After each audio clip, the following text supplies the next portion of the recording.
అదేవిధంగా ఈ ration card ఒక ఐడెంటిటీ, ఒక సెక్యూరిటీ అనే విధంగా కూడా నిరుపేదలకి, మిడిల్ క్లాస్ వాళ్ళకి ఉపయోగపడింది.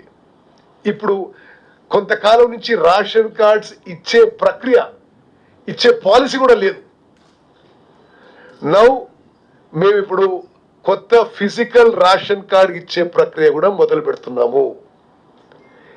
బీపీఎల్ కుటుంబాలకి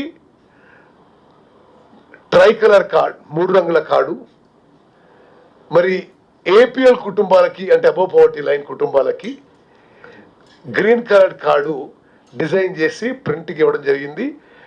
మరి అవి వస్తూనే డిస్ట్రిబ్యూట్ చేస్తాం. ఇప్పుడు కార్డు ఉన్నా లేకున్నా ఈ అప్రూవ్డ్ లిస్ట్లో ఉంటే సన్న రకం బియ్యం 1 ఏప్రిల్ నుంచి లాగు అవుతుంది.